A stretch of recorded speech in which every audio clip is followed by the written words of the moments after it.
नमस्कार, मैं हूं राकेश अचल और आप देख रहे हैं चक्षुदर्शी का एक खास प्रोग्राम। ये कार्यक्रम आपको इसलिए देखना पड़ेगा या देखना चाहिए क्योंकि इसको देखना जरूरी है। आप कहेंगे ये क्या बात हुई? बात दरअसल ये है कि इस देश में इस समय आप लोकसभा में कुछ देख नहीं सकते, राज्यसभा में आप कुछ देख नहीं सकते, और सड़कों पर जो देखने लायक चीज़ है उसे सरकार देखने नहीं देना चाहती।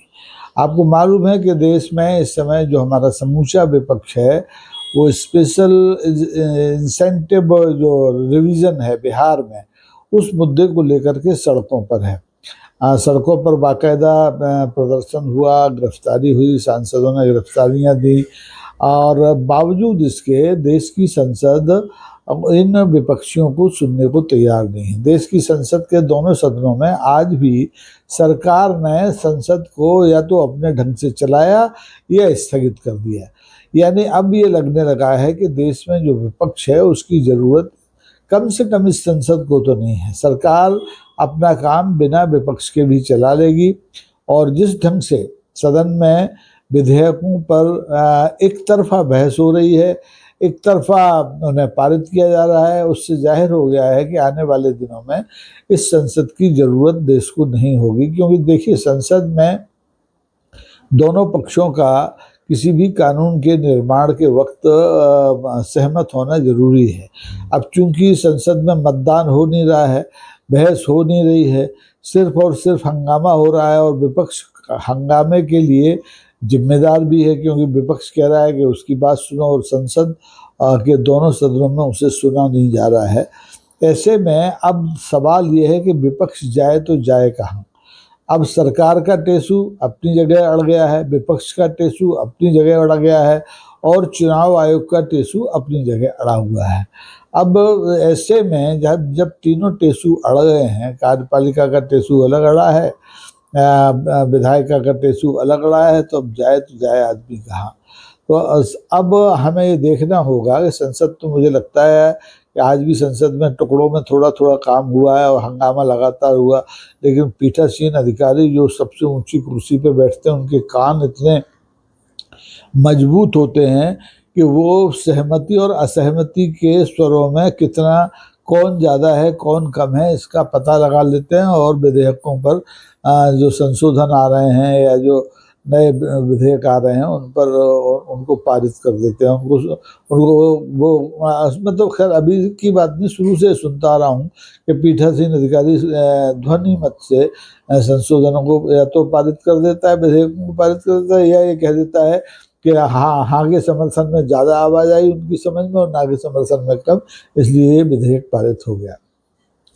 तो अब सवाल ये है कि क्या ये संसद शोर में भी इतना कुछ सुन लेती है कि कौन ज़्यादा समर्थन दे रहा है, कौन विरोध में खड़ा हुआ है, या ये सब कुछ अपने मन से करती है। तो मनमानी से अगर इस देश की संसद चलने लगी है तो आप भूल जाइए कि आपकी बात करने के लिए अब इस देश में कोई दूसरा मंच बचा होगा। विपक्ष का रोल निंदनीय है या सराहनीय है ये मैं नहीं कहता, ये तो देश की जनता को तय करना है। लेकिन मैं इस बात से हतप्रभ हूँ कि इस देश की जो सबसे बड़ी पंचायत है उसमें विपक्ष के लिए अब कोई जगह नहीं है। आप देखिए, इधर जो SIR के खिलाफ विपक्ष सदन में है, और हमारा जो केंद्रीय चुनाव आयोग है वो टस से मस होने को तैयार नहीं है। वो विपक्ष की किसी भी मांग को वैधानिक या जरूरी मानने के लिए तैयार नहीं है। विपक्ष के जो नेता हैं राहुल गांधी, उनसे केंद्रीय चुनाव आयोग लगातार कह रहा है कि उन्हें जो कहना है वो शपथ पत्र देकर कहें। और राहुल गांधी का ये कहना है कि चूंकि जिन डॉक्यूमेंट्स के, जिन दस्तावेजों के आधार पर उन्होंने ये बात कही है वो सबके सब दस्तावेज केंद्रीय चुनाव आयोग के हैं, इसलिए उनका शपथ पत्र देने का कोई मतलब नहीं है। अगर केंद्रीय चुनाव आयोग उनके आरोपों पर की जांच कराना चाहता है तो कराए, नहीं कराना चाहता तो ठीक है, जो है जनता फैसला करेगी। और जनता के फैसले के लिए एक ही उपाय होता है कि हम चुनाव का इंतजार करें। और चुनाव किस तरीके से होगा ये भी अब जाहिर हो गया है कि जिन चुनाव सूचियों को, जिन मतदाता सूचियों को लेकर के संदेह का वातावरण है पूरे देश में, केवल बिहार की बात नहीं है, पूरे अब तो पूरे देश की मतदाता सूचियां संदेह के घेरे में आ गई हैं। तो क्या ऐसी संदिग्ध मतदाता सूचियों से होने वाला चुनाव निष्पक्ष होगा? क्या उससे जनता की भावनाओं का प्रतिनिधित्व हो पाएगा? ये ऐसे सवाल हैं जिन पर कि अब नए सिरे से बहस होनी चाहिए। आप देखिए जो सरकार का जो रुख है उससे साफ जाहिर हो गया है कि सरकार अब विपक्ष को सुनने के लिए बिल्कुल तैयार नहीं, न सदन में न सदन के बाहर। विपक्ष को जितनी मर्जी आए हंगामा करना हो कर ले, लेकिन सरकार उसे नहीं सुनेगी। सरकार ने अपने दोनों कानों में, अगर सरकार के कान होते हैं तो रुई भर ली है, तेल डाल लिया है। और ऐसे ही चूंकि सरकार ने ऐसा किया है तो केंद्रीय चुनाव आयोग ने भी ऐसा कर लिया है, वो किसी को सुनने के लिए तैयार नहीं है। अब सुनवाई ले दे करके अगर हो सकती है तो दो ही अदालतें हैं, एक देश की सबसे बड़ी अदालत और दूसरी जनता की अदालत। तो जनता की अदालत में तो मामला है ही, सड़कों पर आ चुका है, और देश की सबसे बड़ी अदालत के सामने भी ये मामला है। तो देश की सबसे बड़ी अदालत के फैसले पर सारा सारा कुछ टिका हुआ है, क्योंकि जनता की अदालत का फैसला तो तब होगा जब जनता को फैसला करने का अवसर मिलेगा। अब सितंबर में अगर इसी संदिग्ध मतदाता सूची पर बिहार में चुनाव होंगे और विपक्ष चुनाव में भाग लेगा तो मुमकिन है कि जनता की अदालत का फैसला हमें सितंबर अक्टूबर में सुनाई दे। लेकिन अगर मान लीजिए ये जो गतिरोध बना है संसद के भीतर और संसद के बाहर, ये लगातार कायम रहता है, तो इस बात की आशंका से भी इनकार नहीं किया जा सकता कि देश का विपक्ष कम से कम बिहार में होने वाले विधानसभा चुनावों का बहिष्कार न कर दे। देखिए इस तरह से, जिस तरह से सरकार जबरन अपने ढंग की मतदाता सूची से चुनाव कराना चाहती है, ये गलती हमारे पड़ोस के छोटे सा देश है बांग्लादेश, वहाँ भी हुई, और उसके नताइज क्या हुए वो आपको मालूम है। पिछले साल वहाँ सत्ता पलटी, वहाँ की चुनी हुई जो उस समय की प्रधानमंत्री थी उन्हें देश छोड़ के भागना पड़ा। वो 1 साल से हमारे देश में शरण लिए हुए हैं। वहाँ के जो मुख्य चुनाव आयुक्त थे उनको जनता ठोक रही है, पीट रही है। तो क्या भारत की सरकार, भारत की संसद ये नौबत हिंदुस्तान में भी लाना चाहती है कि यहाँ जनता इतनी उग्र हो जाए सरकार के फैसलों से कि वो देश के चुने हुए नेताओं को देश से बाहर जाने पर मजबूर कर दे, या फिर जो हमारे संवैधानिक संस्थाओं के प्रमुख हैं उनकी मरम्मत करना शुरू कर दे? मुझे लगता है कि इन दोनों स्थितियों से देश को बचाने की जरूरत है, और इसमें जितनी भूमिका सरकार की है उतनी ही विपक्ष की भी है। तो विपक्ष अब कोई दूसरा रास्ता देखे, क्योंकि देखिए विपक्ष की बात न संसद सुन रही है, न सरकार सुन रही है, न चुनाव आयोग सुन रहा है, और अदालत में भी किस तरह से सुनवाई हो रही है वो आपके सामने है। अदालत के बारे में मैं कुछ इसलिए नहीं कहूँगा कि अब वही एक ऐसी संस्था बनती है जिस पर कि दुनिया का हिंदुस्तान के लोगों का थोड़ा थोड़ा भरोसा बचा है। अब ये भरोसा कायम रहेगा या टूट जाएगा इसके बारे में मैं नहीं कह सकता, क्योंकि कोई अभी तक इस देश में ये नौबत नहीं आई है कि देश की जनता, देश का विपक्ष अपने देश की सबसे बड़ी अदालत के खिलाफ सड़क पर आए। अभी तक सरकार के खिलाफ लोग सड़क पर आते हैं, केंद्रीय चुनाव आयोग के खिलाफ सड़क पर आते हैं, सीआईडी, सीबीआई, इन सब के खिलाफ तो सड़क पर आते हैं, लेकिन देश की सर्वोच्च न्यायालय के खिलाफ सड़क पर नहीं आते। हालांकि ये देखा गया है कि अगर देश की बड़ी अदालत पर भी दबाव बनाया जाए तो देश की बड़ी अदालत अपने फैसले बदलती है। अभी हाल में आपने देखा उत्तर प्रदेश में जो इलाहाबाद हाई कोर्ट के एक जज थे प्रशांत कुमार साहब, उनके बारे में देश की बड़ी अदालत ने कुछ टिप्पणियां की, तो वहाँ इलाहाबाद के ही माननीय न्यायाधीशों ने उसका विरोध किया। मुख्य चुनाव आयुक्त, मुख्य हमारे जो न्यायाधीश हैं, सीजेआई हैं, माननीय जस्टिस BR गवई साहब को एक तरह से मेमोरेंडम लिखा, चिट्ठी भेजी, तो देश की सर्वोच्च न्यायालय के न्यायाधीशों द्वारा जस्टिस राय के जस्टिस कुमार के खिलाफ की गई टिप्पणियों को वापस ले लिया गया।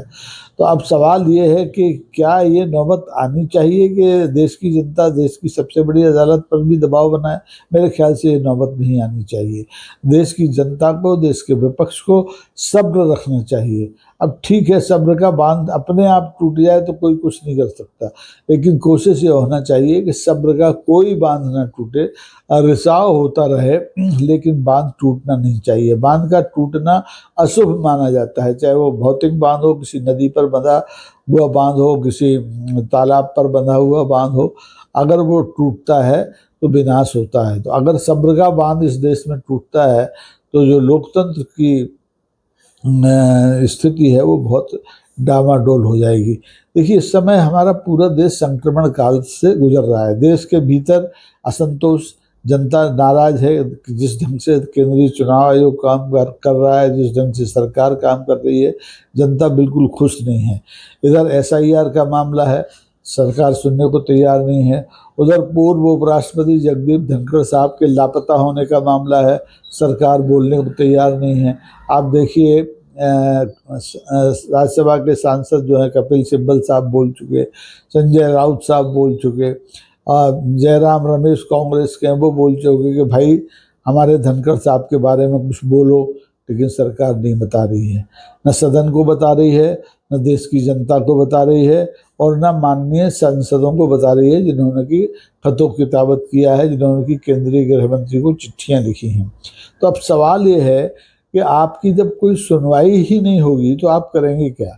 आप डोनाल्ड ट्रंप को तो याचिका डाल नहीं सकते, आप शी जिनपिंग साहब जो हमारे पड़ोस में राष्ट्रपति हैं चीन के, उनसे निवेदन कर नहीं सकते, पुतिन साहब आपकी मदद कर नहीं सकते। तो आपको जो राहत चाहिए वो देश के कानून के दायरे में मिलेगी, देश की संसद से मिलेगी, देश की सरकार से मिलेगी, और जब नहीं मिलेगी तो फिर आपको जनता की अदालत में ही जाना पड़ेगा। और जनता की अदालत जो फैसला लेगी उस फैसले के आगे जितने भी टेसू अड़े हुए हैं, चाहे विपक्ष का टेसू हो, चाहे सरकार का टेसू हो, चाहे केंद्रीय चुनाव आयोग का टेसू हो, इन सबको मैदान छोड़ना पड़ेगा। तो अब क्या आने वाले दिनों में हम इस मंजर के लिए तैयार रहें, ये मंजर देखने के लिए तैयार रहें कि सड़कों पर अभी विपक्ष के चुने हुए नेता हैं, जिन्हें जनता ने चुन के सदन में भेजा था कि इस बात के लिए, इस ड्यूटी के साथ कि वो जनता की बात करें। अब लेकिन सवाल ये, सदन के भीतर उनकी सुनी नहीं जा रही है। वो सदन के बाहर अपनी बात सुनाना चाहते हैं तो केंद्रीय चुनाव आयोग उनको सुनने के लिए तैयार नहीं है। सब देश की जो पुलिस है वो उन्हें गिरफ्तार कर लेती है, यानी भईगत सांप छछूंदर के लिए। अब ये तय नहीं हो पा रहा है कि विपक्ष आखिर करे क्या। विपक्ष क्या राम भजन करे बैठ के, जिससे कि जनता की जो भावनाएं हैं वो सरकार तक पहुंच जाए, या विपक्ष कोई यज्ञ कराए, कोई हवन कराए जिससे सरकार मान जाए, क्योंकि ये सनातनी सरकार है। हो सकता है यज्ञ से, हवन से, जप से, मंत्र से इस पर कोई असर पड़े, क्योंकि जो लोकतांत्रिक तरीका है, जो गांधीवादी तरीका है, उसका तो इस सरकार पर कोई असर नहीं पड़ रहा है। देखिए, किसी भी लोकतांत्रिक देश में इस समय जो विपक्ष कर रहा है उसके अलावा उसके पास कोई दूसरा चारा नहीं है। यहाँ जो क्रांति है वो कभी बंदूक के नोक से नहीं आती, यहाँ क्रांति वोट के जोर पर आती है। और जब भी आई आपातकाल के खिलाफ आई, बिल्कुल सरकार बदली, या कांग्रेस को बेदखल किया गया, डॉक्टर मनमोहन सिंह साहब की सरकार को तो वोट के जरिए ही किया गया। तो अब स्थितियाँ लगभग वही बन गई हैं कि एक लंगड़ी सरकार को, बैसाखियों पर चलने वाली सरकार को, जो विपक्ष को रत्ती भर महत्व नहीं दे रही है, जो विपक्ष की कोई संख्या ये नहीं कि 1 2 4 8 10 लोग हों, आधे से ज़्यादा संसद जो है वो विपक्ष के पास है। और अगर सरकार की बैसाखियां हटा दी जाएं तो सरकार तो अपने है ही नहीं, अल्पमत में है। तो ऐसे में इस सरकार को, अगर ये प्रचंड बहुमत की सरकार होती तो भी मान लिया जाता कि ये जनता के बहुमत की सरकार है, लेकिन ये अल्पमत की सरकार है, बैसाखियों पर टिकी सरकार है।